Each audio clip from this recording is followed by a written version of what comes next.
story you are about to hear is true. Only the names have been changed to protect the innocent. Fatima Cigarettes, best of all long cigarettes, brings you Dragnet.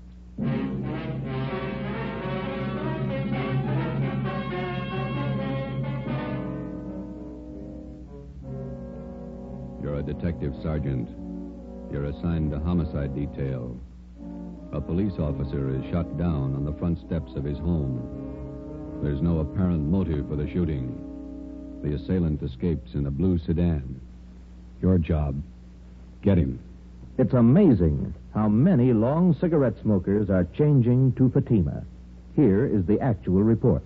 From coast to coast, king-size Fatima has more than doubled its smokers. Yes, more and more smokers every day are discovering that Fatima is the best of all long cigarettes. Long cigarette smokers find Fatima has a much different, much better flavor and aroma. Long cigarette smokers find that Fatima is extra mild because it's the long cigarette which contains the finest Turkish and domestic tobaccos superbly blended to make it extra mild. So enjoy extra mild Fatima, best of all long cigarettes. It's wise to smoke extra mild Fatima.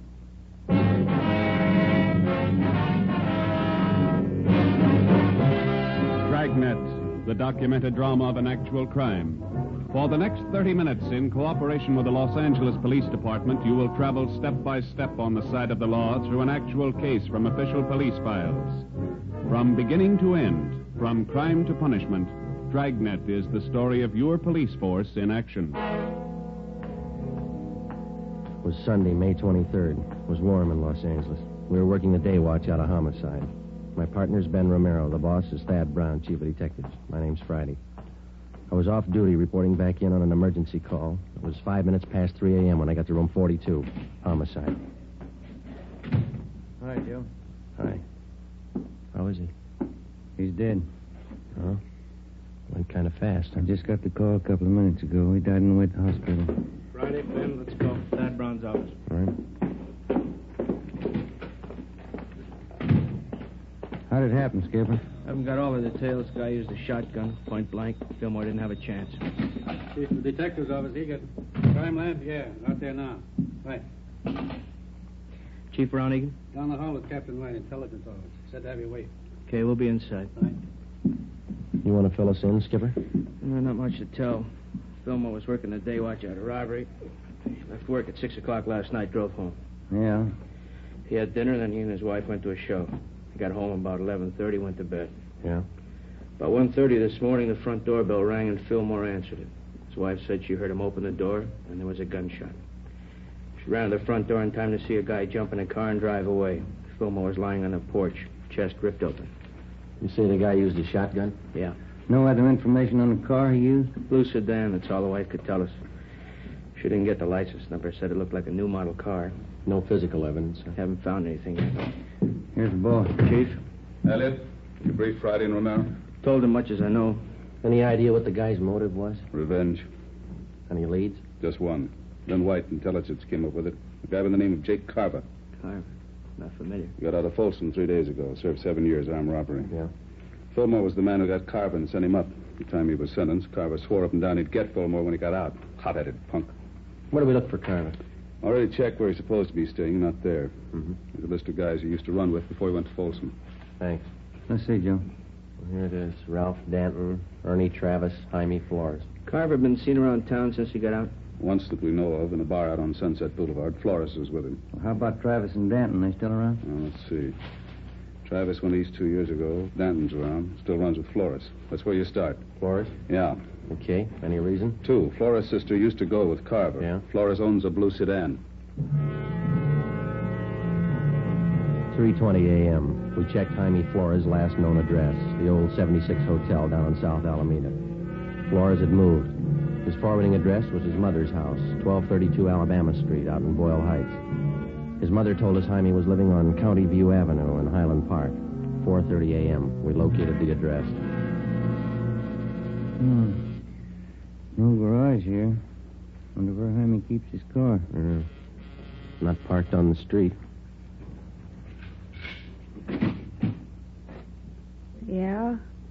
What do you want? Police officers. Oh, Like to talk to Jaime Flores? Jaime? It's late. We're in bed. It's important. We'd like to talk to him. All right. Wait.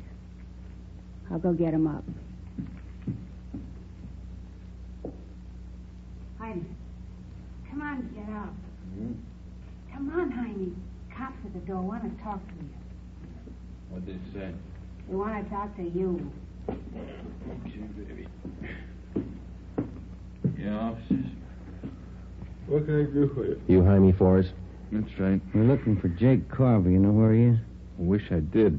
I'm through with that guy. Why? What's the matter? He borrowed my car day before yesterday. Said he'd only be gone a couple hours. I'm still waiting. You own a blue sedan, is that right? Yeah, 48 Chevy. Why, did he crack it up? Couldn't tell you. Do you have any idea where we can look for Carver? If I did, I'd be looking myself. You know if Carver's got a gun? Why, had Punk pull a job? Does he have a gun? In the trunk of the car. I use it on hunting trips. What kind? Shotgun. 4:45 a.m. We got out a broadcast and an APB on Jake Carver, containing a complete description of the car and its license number. Roadblocks were set up on all main roads leading out of the city, and police details at the airports, bus depots, and the railroad terminals were alerted. All of the people whom Carver was known to have run with before he was sent to Folsom Penitentiary were rounded up and brought in for questioning. While Captain Elliott from Homicide supervised the interrogation, Ben went across the street to check with the coroner at the morgue. I contacted Lee Jones at the crime lab. 6 a.m. We met in Chief of Detective Thad Brown's office. Crime lab find anything? Single footprint, that's all. Jones found it in one of the flower beds in front of Fillmore's home. Does it tie in? Size 10. That's Carver's size. Well, that'll help. Is there any indication Carver might still be in the city? No, there was a good 3 hours between the time Fillmore was shot and the roadblocks went up. What about Carver's pals? Did they help any? Well, Flores is the only one who admits seeing him since he got out. What about Flores' sister, Dorothy? She lives out in Long Beach, and Cenas and Burton are bringing her in now. That guy, Flores, did you question him again, Elliot? Yeah. You satisfied with everything he told you that he knows? That's right. He doesn't seem to be too close to Carver. No record of any correspondence with him while he was in Folsom. How about the coroner's report? No. Shotgun, close range, hit him hard. Well, there's mugshots of Carver. Are they out? Photocopy's still working on it. Turning out 2,000. Excuse me. Brown speaking. Albert. Right. They got Dorothy Flores in the interrogation room. You want to talk to her, Elliot? Ben, you and Joe talk to her. Tell Cenas and Burton to check in here. I got another angle I want them to start on. Right, let's go, Joe.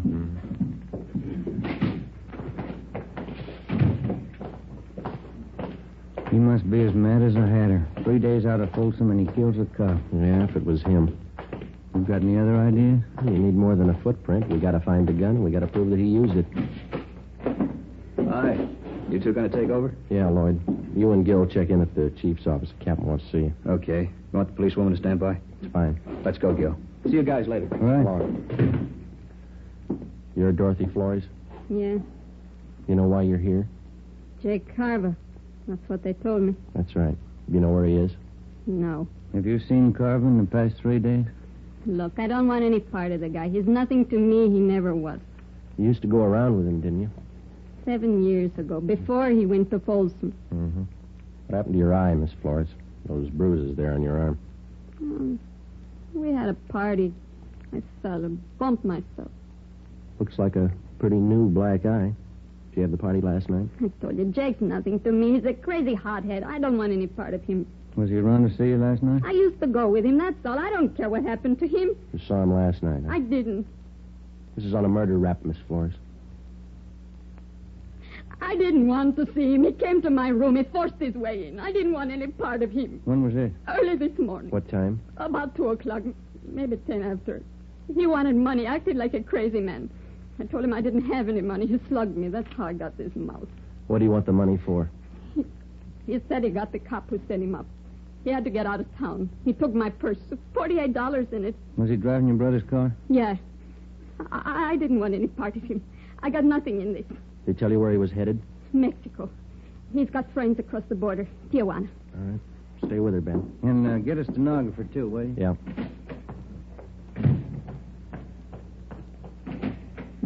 Righty.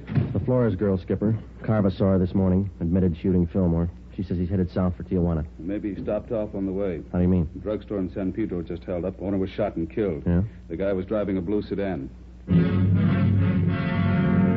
An immediate alert was teletyped to the coastal town south of Los Angeles in the vicinity of San Pedro. The San Diego police were alerted, as were the Mexican authorities in Tijuana and other designated points of entry along the California-Mexico border.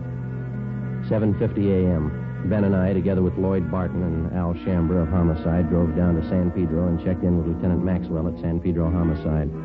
What kind of a gun did the guy use, Lieutenant? I checked the body. Looks like it could have been a .45. No chance it might have been a shotgun? No, not that kind of a wound. Who saw the guy make his getaway? My wife did. We live right across the street from the drugstore. Wife heard the shooting, ran to the window. She says it was a blue sedan. She didn't see the license plate? No, I got a look at the car before it disappeared. It looked like a Chevy to me. There's been no sign of it since the roadblocks went up? Not yet. It's pretty hard to understand. How do you mean? Take a look at the map here. Here's Palos Verdes and Clifton to the west. Roadblocks there. Yeah. Here's the roadblock to the north, just this side of Harbor City. Another one northeast, near Wilmington. Yeah? This one here, outside of Long Beach. Had 4 roads to pick from. They're all blocked off, huh? No turnoffs, no detours. All the roads are under patrol. You think he got south beyond Long Beach before the roadblocks went up? Not a chance. It's hard to figure. He could be hiding out somewhere along the way. Excuse me a minute. This is Lieutenant Maxwell. Where? Okay, be right there. Anything? I found the car off the Coast Highway, blue Chevy sedan. How about Carver? Bloodstains in the front seat. That's all they found.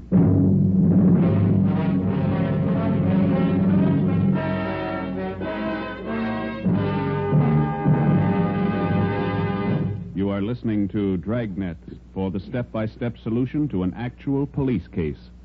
Here, step by step, are the reasons why Fatima has more than doubled its smokers from coast to coast. Step 1.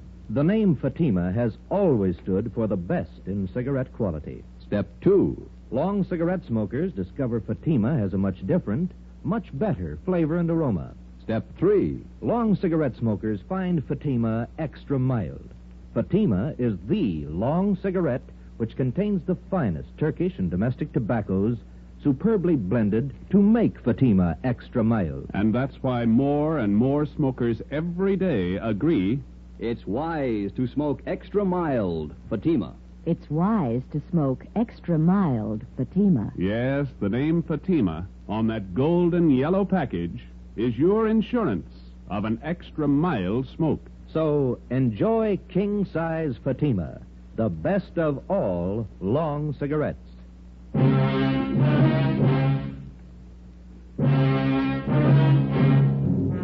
8:45 a.m. We found the blue Chevrolet sedan. It was lying overturned in a ditch just off a dead-end road on the edge of a grove of eucalyptus trees. Oil was still dripping from the crankcase. There were bloodstains on the upholstery in the front seat. In the glove compartment, we found 2 empty shotgun shells. Ben marked them with his initials for evidence and wrapped them in a handkerchief. The fingerprint men were called. We fanned out and started a search of the general area. See if we can't pick up a trail in this eucalyptus grove here. Sure has got me beat. What's that? The car all smashed up back there, blood all over. The guy must have been hurt. How'd he get this far away from the car? What makes you think he did get far? Either that or he's hiding right under our nose. No sign of a trail through here?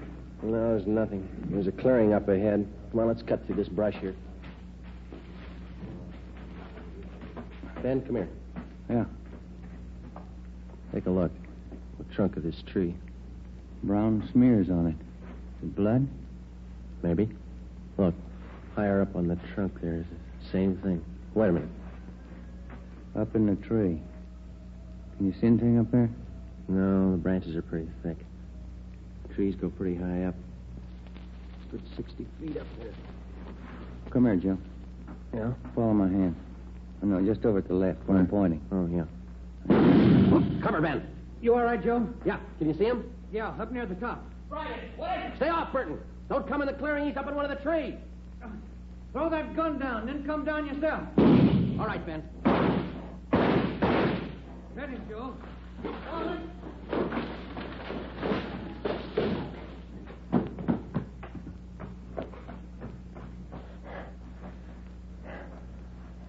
It's Carver. shotgun's over there. He alive? Yeah. It's a hard tree to climb. Wonder how he got up there. I don't know. But this was the only way to get him down. We called an ambulance and had Jake Carver taken back to Los Angeles to the county hospital, the prison ward. We took the shotgun and the empty shells and booked them as evidence with the property clerk. The wrecked blue sedan was impounded. 2 counts of murder were filed against Carver with the district attorney. There was still one important piece of evidence missing, the .45 pistol used in the robbery and murder of the San Pedro druggist. A month passed. While Carver recuperated in the prison ward of the county hospital, we were busy building a case for his conviction. We still had only enough evidence to convict him for one of the murders. Another 2 months went by. On August 30th, Jake Carver was brought to trial for the shotgun murder of police officer Robert Fillmore. 10 days later, the jury found him guilty of first-degree murder. He was sentenced to a life term in Folsom Penitentiary. Knowing that we didn't have enough evidence to convict his client for the murder of the druggist, Carver's lawyer demanded an immediate trial on the second charge. Wednesday, September 12th, 10 a.m. I was called at the chief of detective's office. Friday? Sit down. Thank you. Elliot and I have been talking about this Jake Carver thing. They set the trial date yet? Starts next Tuesday. Bringing Carver down from Folsom tomorrow. That's bum luck. We're not going to convict him on the evidence we've got. We don't even have the gun. We've got to get a conviction. He beat the death rap for killing Fillmore. If he gets over this one, it means he's still eligible for parole. Yeah. So he serves 10 years, maybe. Good behavior. He gets out and he's ready to start in all over again. Yeah, if we could just sew him up for killing that druggist, we could put him away for good. I don't know how, Skipper. It's a pretty good bet that no jury will convict him unless we find that gun. We got another out. Just one. What's that? If we can get Carver to admit he killed that druggist. It's a neat trick. When you and Ben got him last May, did he see you at all? You think he could recognize you again? Well, couldn't have gotten a very good look from where he was up in that tree. Ben did all the testifying at the trial. I wasn't even there. Now, he wouldn't know me. Why? When they bring Carver down from Folsom tomorrow, they'll put him in county jail while he's waiting trial. Yeah? Chief figures if we could plant you in the same cell with him, there's a chance he might talk, if you play it right. No, I don't know. He's no beginner. Neither are you. If you carve enough of the right bait at the right time, there's a chance he'll put his foot in it. Maybe. All right, will you set it up with the county jail? Yeah, and remember, he's a killer. Don't take any chances. Suppose he gets wise. Well, then we'll know you tried. The following day at 2 p.m., I was booked at Central Jail as Joe Ramos, a robbery suspect. Ramos was the actual name of an Eastern thief whom we knew was not acquainted with Jake Carver. After being mugged and fingerprinted, transportation officers took me to the 12th floor of the Hall of Justice, where I was booked into the county jail. After that, I was taken down to a cell block on the 10th floor known as the High Power Tank, where prisoners charged with major crimes are held. During the day, the individual cells are left open, and the prisoners are allowed to visit with one another. I was taken back and shown the cell I was assigned to. Jake Carver was already there. He was playing two-handed poker with another inmate on the lower bunk. Here you are, Ramos. This cell here. You can take the top bunk. All right. How many cards you want? Make it 2, Jake. Hey, move, will you? I want to get in my bunk. Come on, make your bet. Says 2 cigarettes. You're 2, bunk you 6. I said I'd like to get in my bunk. Go on, Sam, play the game. Okay, we'll see you. Maybe you didn't hear me, Sam. I said I want to get in my bunk. I heard you, Mac. I don't like shoving around like this. All right, now sit down. What's your complaint? Didn't they tell you when you came through the door? They bury you in the hole for beefing in here. Then as long as I'm in here with you, let's get it straight right now. Don't bother me. And while you're at it, keep your rum-dum pals out of here, you understand? I don't think I do. You'll be around quite a while, smart guy. I won't forget this. Oh, yeah. Chow time. Come on, here it is. What are you doing down there, Dobbin? Nothing. I always sit on the floor. Get back to your cell. Chow. Yeah.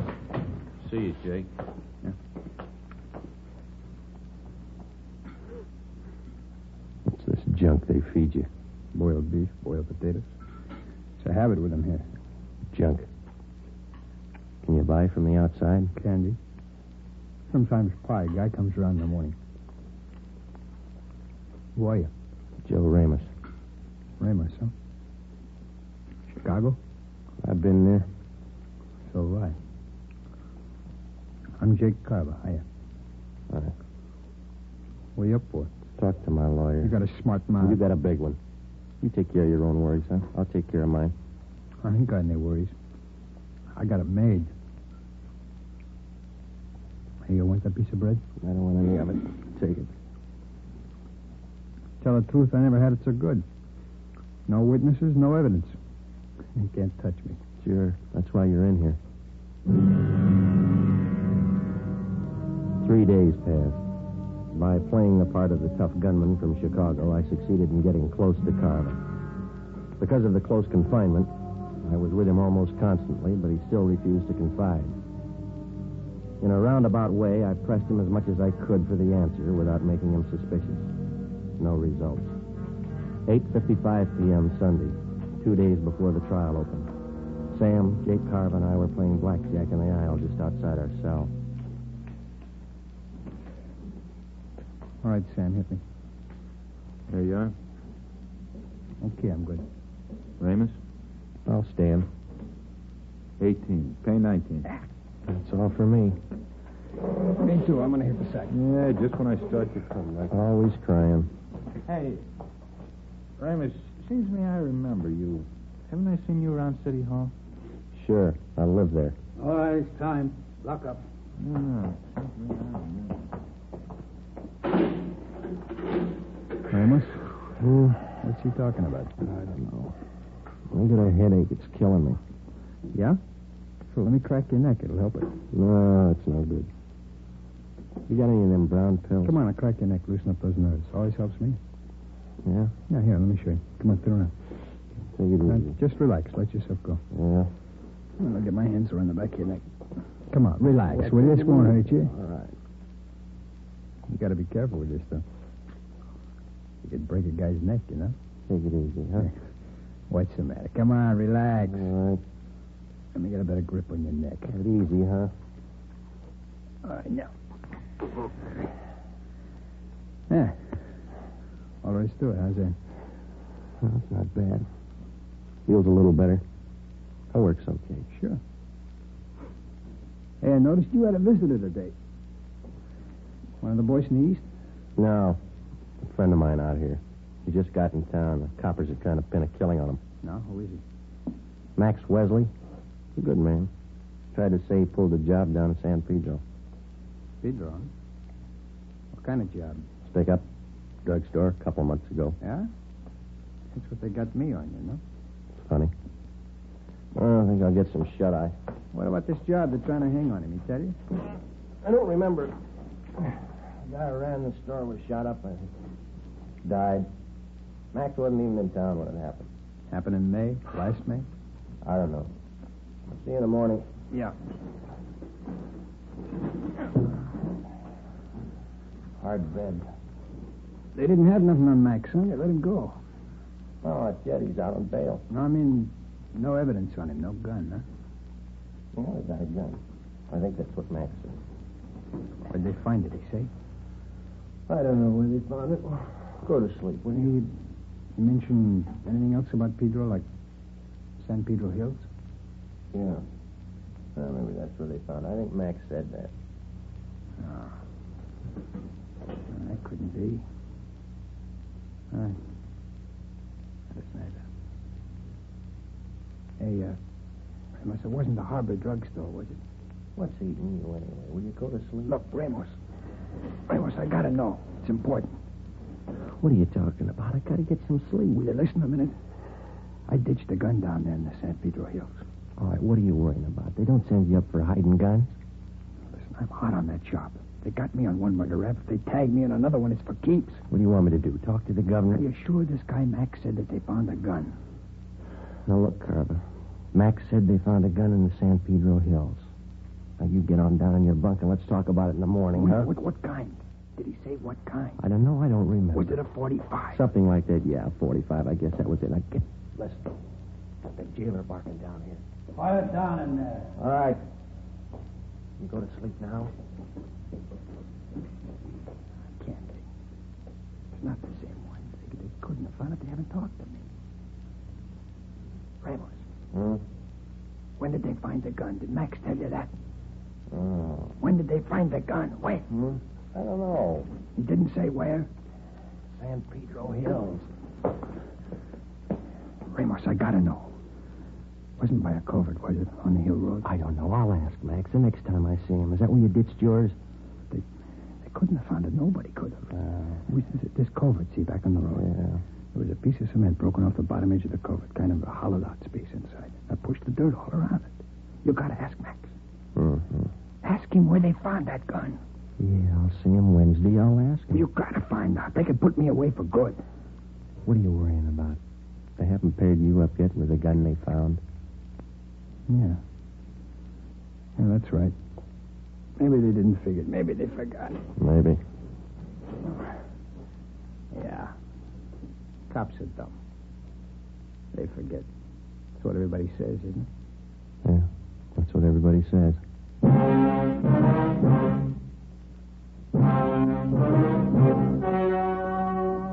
The story you have just heard was true. Only the names were changed to protect the innocent. On September 18th, trial was held in Superior Court, Department 91, City and County of Los Angeles, State of California. In a moment, the results of that trial. It's amazing how many long cigarette smokers are changing to Fatima. Here is the actual report. From coast to coast, king-size Fatima has more than doubled its smokers. Yes, more and more smokers every day are discovering that Fatima is the best of all long cigarettes. Long cigarette smokers find Fatima has a much different, much better flavor and aroma. Long cigarette smokers find that Fatima is extra mild because it's the long cigarette which contains the finest Turkish and domestic tobaccos superbly blended to make it extra mild. So enjoy extra mild Fatima, best of all long cigarettes. It's wise to smoke extra mild Fatima. It's wise to smoke extra mild Fatima.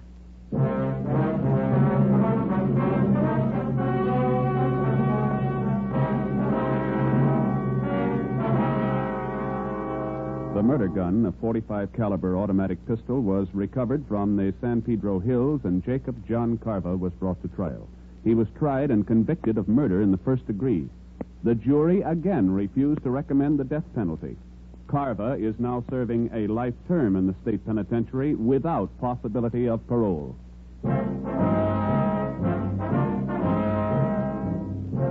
You have just heard Dragnet, authentic cases from official files. Technical advice for Dragnet comes from the Office of Chief of Police, W.A. Wharton, Los Angeles Police Department.